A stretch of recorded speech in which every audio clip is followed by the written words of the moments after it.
Hello दोस्तों, स्वागत है आपका अपने यूट्यूब चैनल एग्जाम गुरु में। दोस्तों आज मैं आपको यहाँ पे इंडियन कोस्ट गार्ड सेट है, यहाँ पे आपको फिजिक्स के महामैराथन क्लास लेके आए हैं। ठीक है, आपकी पूरी फिजिक्स की किताब से आपको मोस्ट इंपॉर्टेंट क्वेश्चन लेके आए इंडियन कोस्ट गार्ड के लिए। ठीक, काफ़ी क्वेश्चन इसमें मिलेंगे आपको, 50+ क्वेश्चन इस वीडियो में देखने को मिलेंगे। तो पूरा वीडियो आप लोग ध्यान से देखिएगा। आप लोग बिल्कुल सपोर्ट नहीं करते भाई, आप लोगों की इतनी मेहनत की जाती है तो सपोर्ट जरूर करिएगा। और यहाँ पे पूरी फिजिक्स से आपको कुछ इंपॉर्टेंट क्वेश्चन मैंने लिए, तो थोड़ा ध्यान से देखिएगा। ठीक है, 50+ क्वेश्चन है। चलो स्टार्ट करते हैं। कण का जो त्वरण होता है पर इससे सरल पेपर आएगा। ठीक है, फिजिक्स का जो मैं क्वेश्चन करा रहा हूँ इससे काफ़ी सरल पेपर बन के आता है उसमें। ठीक है, 25 क्वेश्चन आते हैं इंडियन कोस्ट गार्ड में सेक्शन सेकंड में, और उसी में मैथ आती है 25 नंबर की, ये 50 हो जाता है। और एक आता है आपका 60 जो आता है सेक्शन फर्स्ट में, रीजनिंग 10 की, मैथ आती है 20 की, और इंग्लिश आती है 15 की, जीके आती है 5, साइंस आती है 10। वो 60 हो गई, ये 50, 110 का। ठीक है टोटल। चलो स्टार्ट करते हैं। मैंने आपको सब कुछ पढ़ाया, reasoning, English, math, science, GK सब कुछ। ठीक है, अगर आपको प्ले लिस्ट है कमेंट में बता देना। स्टार्ट करते हैं। कण का त्वरण परिवर्तित होता है जब कण का जो त्वरण होता है प्रदर्शित होता है जब वेग की दिशा परिवर्तित होती है, जब परिणाम की दिशा परिवर्तित होती है। ठीक है, उपरोक्त दोनों। कण का त्वरण परिवर्तित कब होता है? त्वरण जो एक्सेलरेशन होता है जो ए, वो वेग की दिशा पे, वेलोसिटी की डायरेक्शन पे, और वेलोसिटी की परिणाम पर। ठीक है, तो अगला दिया गया है, यदि किसी कण के लिए स्थिति x समानुपाती टी स्क्वायर की होती है, ये चीज़ आपको आती होगी। कण के लिए जो स्थिति होती है x समानुपाती टी स्क्वायर की होती है, तो उसमें क्या होता है, देखो, तो उसमें क्या होता है, त्वरण नियत रहता है। x समानुपाती टी स्क्वायर में क्या होता है, किसी कण के लिए त्वरण आपका नियत रहता है। त्वरण आपका नियत रहता है, इसको थोड़ा आप लोग पढ़ लेना कॉपी में। देखो आप ऐसा करो, 50+ क्वेश्चन कराएंगे तो कॉपी में लिखते चलो। ठीक है, और आप लोग बताना इसकी क्लास और कराएं कि ना कराएं। ठीक है भाई, इतना कहते बता दीजिएगा। ठीक है, 25 क्वेश्चन तो मैं आपको कराऊंगा फिजिक्स के, लेकिन 50+ या महामैराथन अगर आपको चाहिए तो कमेंट में ज़रूर बताइएगा। अगला प्रश्न दिया गया, जब कोई कण एक समान वेलोसिटी से चलता है तब निम्नलिखित में से क्या परिवर्तित होगा? निम्नलिखित में से क्या परिवर्तित होगा? तो स्थिति सदिश जो आपकी परिवर्तित होगी। एक समान वेग से चलता है जब कोई कण, तो क्या परिवर्तित होगा? स्थिति सदिश आपकी परिवर्तित हो जाएगी। चंद्रमा पर गुरुत्वीय त्वरण का मान कितना होता है? चंद्रमा पर गुरुत्वीय त्वरण का मान कितना होता है? तो यहाँ पे इनमें से कोई नहीं हो जाएगा। ठीक है, राइट ऑप्शन आपका इनमें से कोई नहीं। चलो भाई, अगला दिया गया है, यहाँ पे दिया गया है, अच्छा बताइए, चंद्रमा पर पलायन वेग कितना होता है? आपको थोड़ा इंपॉर्टेंट बात बता दें। चंद्रमा पर पलायन वेग अगर पूछ लिया जाता है तो कहीं कहीं 2.4 लिख के आया था, कहीं कहीं 2.5 लिख के आता है, याद कर लेना। 2.5 किलोमीटर पर सेकंड होता है। ठीक है,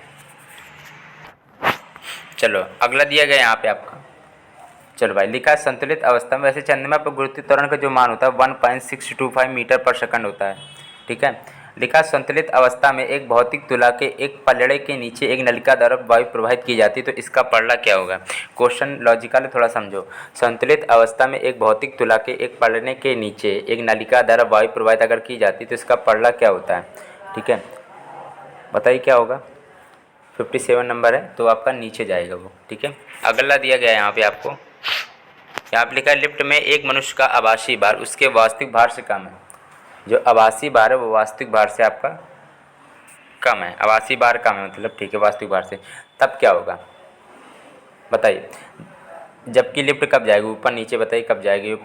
देखो 58 नंबर प्रश्न है, इसका जो बी ऑप्शन है, नीचे की ओर जब त्वरण से जाती है। ठीक है, नीचे की ओर जब त्वरण से जाती है तो लिफ्ट में एक मनुष्य का जो आभासी भार होता है उसके वास्तविक भार से कम हो जाता है। ठीक है, जो वास्तविक भार से थोड़ा कम हो जाता है जब नीचे की ओर त्वरण जाती है, जब ऊपर जाती है तो बढ़ जाता है। ठीक है, याद कर लेना, नीचे की ओर जाने पर घटता है, ऊपर जाने पर बढ़ता है। अगला दिया, समान त्रिज्या की लोहे की गेंद तथा एक लकड़ी की गेंद को निर्वात में h ऊंचाई से छोड़ा जाता है तो दोनों गेंदों द्वारा पृथ्वी तक पहुंचने में लगा समय। समान त्रिज्या की लोहे की गेंद और लकड़ी की त्रिज्या, ये चीज़ याद रखना। आप लोग सोचोगे लोहे की गेंद पहली जाएगी, लकड़ी की गेंद बाद में जाएगी, ऐसा नहीं होता, दोनों समान पे पहुंचते हैं। ठीक है, देखो नियत या आप कह सकते हो बराबर पहुंचेंगे, या तो ऐसे कह सकते हो। 59 का बी ऑप्शन आपका राइट ऑप्शन होगा। ठीक है, अगला दिया गया है, एक वस्तु ऊर्ध्वाधर ऊपर की ओर फेंकी जाती है, यदि वायु प्रतिरोध की गणना की जाए तो जिस समय यह वस्तु ऊपर जाती है तो क्या होगा? चलो, तो जिस समय यह वस्तु ऊपर जाती है तो नीचे आने में लगे समय से कम होगा। ठीक है, अगला दिया गया है, एक वायु अवरुद्ध पिंजरे में लटकी हुई एक स्प्रिंग तुला में एक तोता बैठा हुआ। ये क्वेश्चन बहुत ही फेमस है, काफ़ी बार पढ़ा होगा अगर आप लोगों ने फिजिक्स पढ़ी है तो। ठीक है, तोता उड़ना आरंभ करता है तो स्प्रिंग तुला के पार्ट में क्या होता है? ये क्वेश्चन रिपीटेड क्वेश्चन है, ठीक है, सीधा आप लोग याद कर लो इसको, क्या होता है, कोई परिवर्तन नहीं होगा। ठीक है, पिंजरे में क्या है, पिंजरे में लटकी एक स्प्रिंग में अगर एक तोता बैठा हुआ है तो तोता उड़ना प्रारंभ करता है तो स्प्रिंग तुला के पार्ट में क्या होगा, कोई परिवर्तन नहीं होता है।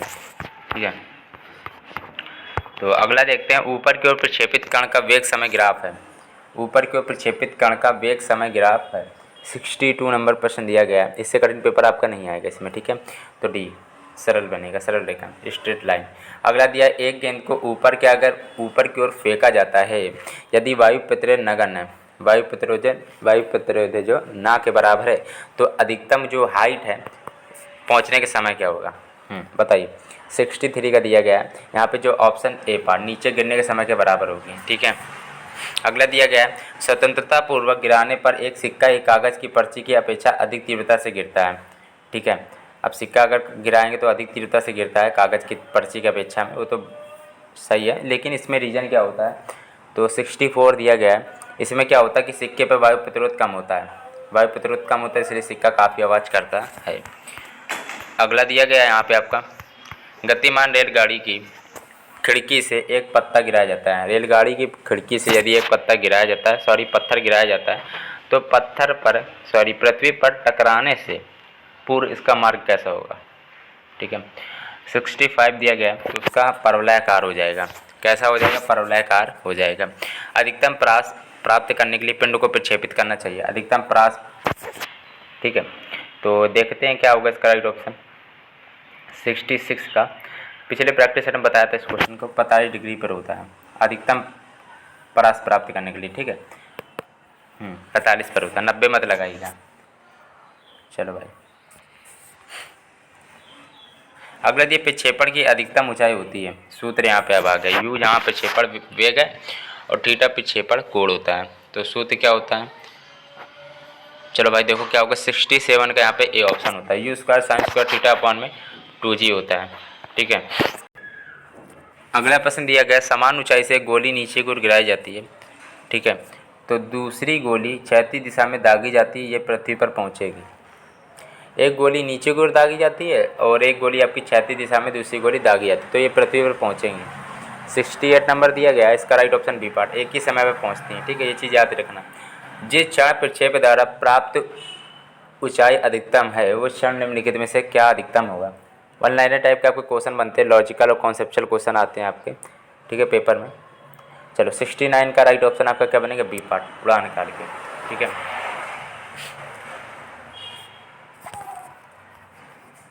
अगला दिया गया है 70 नंबर, प्रक्षेप गति में वायु प्रतिरोध को नगण्य माना जाता है तो क्षैतिज गति होती है। प्रक्षेप गति में वायु प्रतिरोध को अगर नगण्य माना जाता है, ये क्वेश्चन बताया आपको, तो क्षैतिज गति में होता है। 70 नंबर का बी ऑप्शन, स्थिर वेग से होता है, फिर आपका स्थिर वेग से होता है। अगला दिया गया यहाँ पे आपको बताया था मैंने 50+ क्वेश्चन कराएंगे। ठीक, काफ़ी इंपॉर्टेंट क्वेश्चन लिए हैं तो ध्यान से देखिएगा। प्रक्षेप पथ के सर्वोच्च बिंदु पर प्रक्षेप के वेग का जो त्वरण की दिशाएं होती हैं वो बताइए।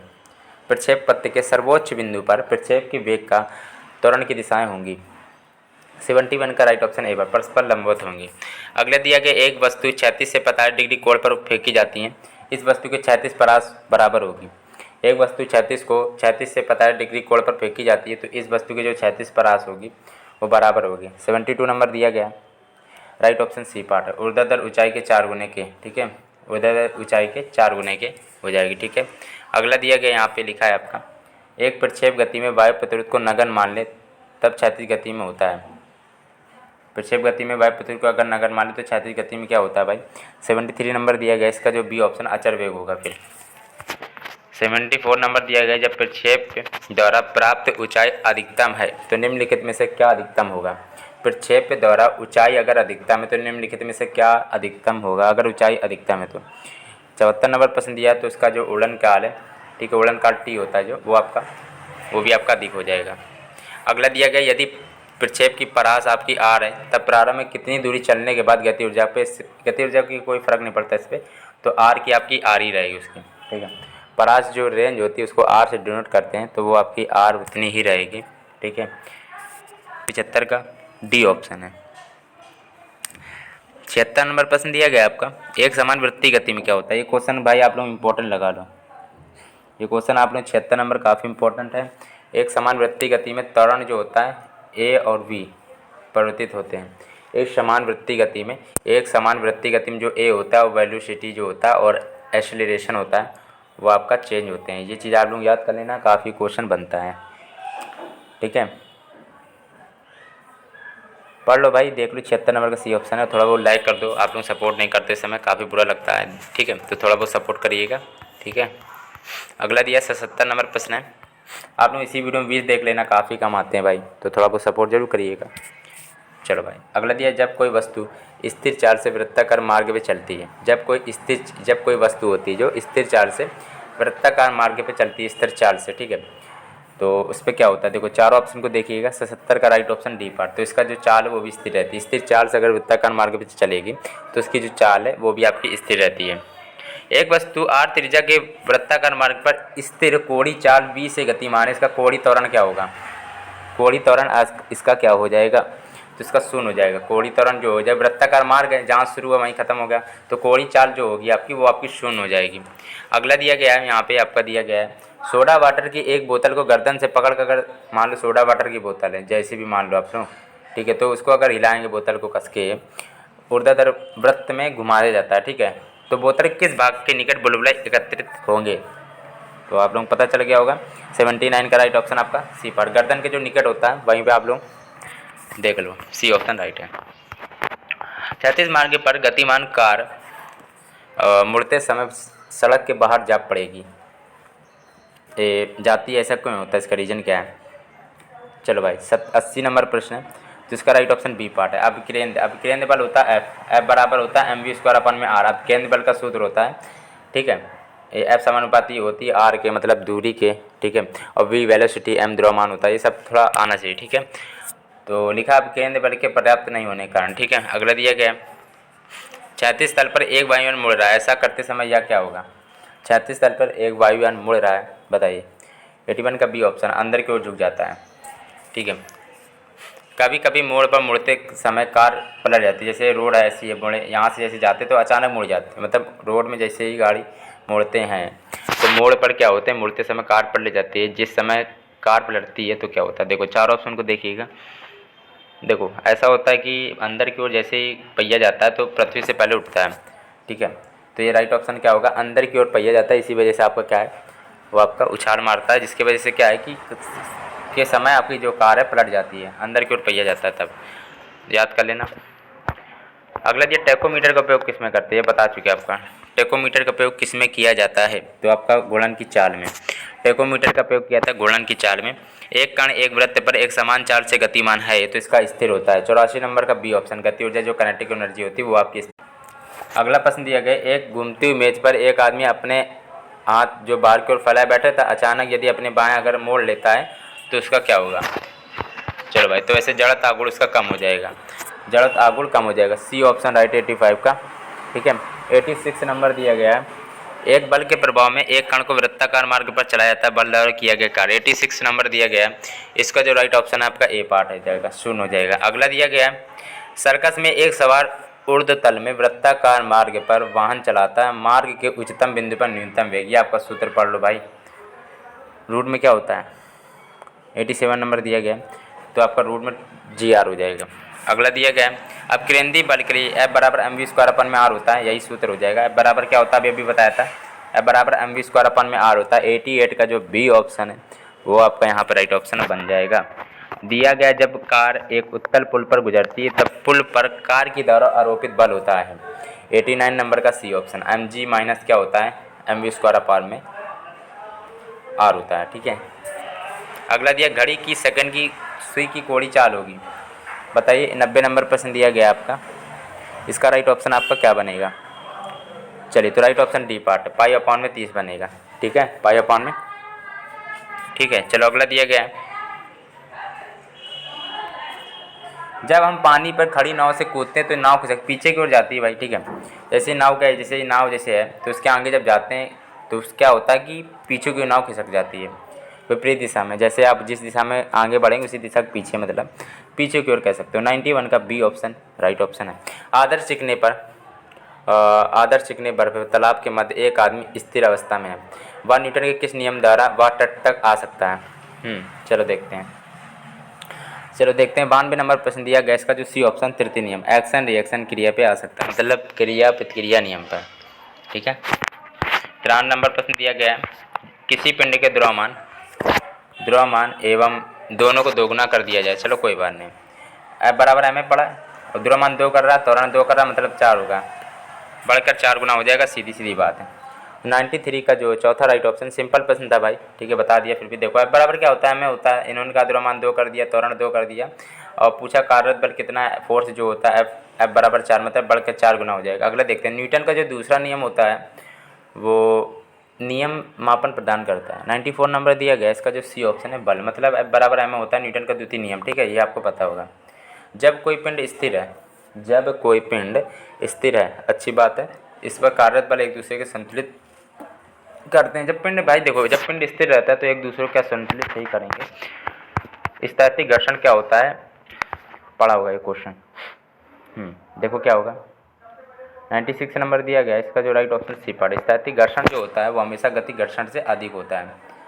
स्थैतिक घर्षण अधिक होता है गति घर्षण से, ये तो आपको याद ही करना पड़ेगा। ठीक है, स्थैतिक घर्षण होता है आपका गति घर्षण से अधिक। अगला दिया गया है यदि लंबवत बल दोगुना कर दिया जाए, अगर मान लो बल है जो आपका दोगुना कर दिया जा रहा है तो जो आपका पूछा घर्षण गुणांक क्या होगा। ठीक है, 97 नंबर दिया गया है, इसका राइट ऑप्शन आपका क्या होगा, तो देखो उस पर कोई फर्क नहीं पड़ेगा, अपरिवर्तित रहेगा। ठीक है, अगला दिया गया अधिकतम स्थैतिक घर्षण बल होता है, अधिकतम, ये आप लोग स्क्रीनशॉट ले लेना। ठीक है, देखो 98 नंबर दिया गया, इसका राइट ऑप्शन बी पार्ट है। इस पर क्षेत्रफल पर निर्भर नहीं करता, ये राइट ऑप्शन बनेगा इस पर। ठीक है, जो इस पर क्षेत्रफल पे जो अधिकतम जो स्थैतिक घर्षण बल होता है वो आपका इस पर क्षेत्रफल पर निर्भर नहीं करता है। अगला दिया स्थैतिक घर्षण के अधिकतम मान को क्या कहते हैं, अधिकतम मान को स्थैतिक घर्षण के, तो समझ गए होगे। 99 नंबर का ये सीमांत घर्षण, दो सतहों के बीच स्थैतिक घर्षण गुणांक निर्भर करता है उपरोक्त सभी पे। याद करना पड़ेगा, 1 मिनट रुको, फिर से बताते हैं। दो सतहों के बीच जो स्थैतिक घर्षण गुणांक होता है वह अभिलंब प्रतिक्रिया पे, स्पर्शी सतह के आकार पर, क्षेत्रफल पर, उपरोक्त सभी पे। याद कर लो भाई फिर से। दो सतहों के बीच जो स्थैतिक घर्षण गुणांक होता है, अभी आप लोगों को इंपॉर्टेंट नहीं लग रहा होगा शायद ये क्वेश्चन का है भाई, पढ़ लो, इंपॉर्टेंट होंगी। ठीक है, विलंब प्रतिक्रिया पे, स्पर्शी सतह के आकार पर और स्पर्श क्षेत्रफल पर, उपरोक्त सभी पर। वैकेंसी आपकी काफ़ी कम इस बार, आप लोगों को पता भी है। और इस बार फॉर्म आपके क्या 3,20,000 तक भरे गए हैं। ठीक है, 3,20,000 तक फॉर्म भरे गए हैं। पिछली बार 4,20,000 या 4,15,000 तक भरे गए थे, 1 लाख से कम इस बार भरे गए, मतलब पिछली बार 4 लाख लगभग कुछ भरे गए थे, इस बार 3 लाख करके कुछ 3,20,000 तक भरे गए हैं। ठीक है, एक बॉक्स एक आनत तल पर रखा हुआ, यदि इसके नीचे की ओर धकेलना झुकाव कोण होगा। अच्छा ठीक है, एक आनत तल पर रखा है तथा इसको नीचे की ओर धकेलना तो झुकाव कोण होगा। 101 नंबर प्रश्न दिया है, तो इसका जो झुकाव कोण विश्रांति कोण से कम होगा। ठीक है, विश्रांति कोण से कम होगा। चलो भाई, तो यहाँ पे आपको 50+ क्वेश्चन कराए थे दोस्तों, 1 मिनट रुकिएगा। अगर आपको वीडियो पसंद आए तो लाइक करना, चैनल सब्सक्राइब नहीं किया तो प्लीज़ चैनल सब्सक्राइब कर लीजिएगा। 1 मिनट रुकिएगा। इंडियन कोस्ट गार्ड में सेक्शन 1 और सेक्शन 2 होते हैं, सेक्शन 2 होता है। ठीक है, सेक्शन 2 में 25 की आपकी फिजिक्स आती है और मैथ आती है 25 की, वो आपकी टेक्निकल मैथ आती है। अब नॉन टेक्निकल मैथ आती है 20 की, और इसमें रीजनिंग आती है 10 की सेक्शन 1 में। इंग्लिश आती है 15 की, साइंस आती है 10 की, और जीके जीएस आती है 5 नंबर की केवल। ठीक है, और रीजनिंग 10 की आती है। तो रीजनिंग और जीके थोड़ा आप लोग आराम से पढ़ना, क्योंकि वो आपको ईजी लगती होंगी, कोई दिक्कत वाली बात नहीं है। साइंस को थोड़ा काफ़ी अच्छी तरह पढ़ना, साइंस में सबसे ज़्यादा फिजिक्स आप लोग पढ़ लेना, क्योंकि सेक्शन 1 में भी साइंस आएगी, इसमें फिजिक्स केमिस्ट्री बायो तीनों पूछी आएगी, और सेक्शन 2 में फिजिक्स आएगी 25 नंबर की, और सेक्शन 1 में फिजिक्स आएगी आपकी, फिजिक्स बाई या साइंस आएगी 10 नंबर, जिसमें फिजिक्स भी आती है, केमिस्ट्री बायो भी आती है। तो फिजिक्स काफ़ी इंपॉर्टेंट है। ठीक है, मैथ भी सबसे ज़्यादा इंपॉर्टेंट आपकी मैथ है, फिर फिजिक्स है, फिर इंग्लिश है, फिर साइंस है, फिर जीके है। ठीक है, फिर आपकी रीजनिंग है। ठीक है, तो वीडियो को थोड़ा लाइक करना, चैनल सब्सक्राइब नहीं किया तो प्लीज़ कर लीजिएगा।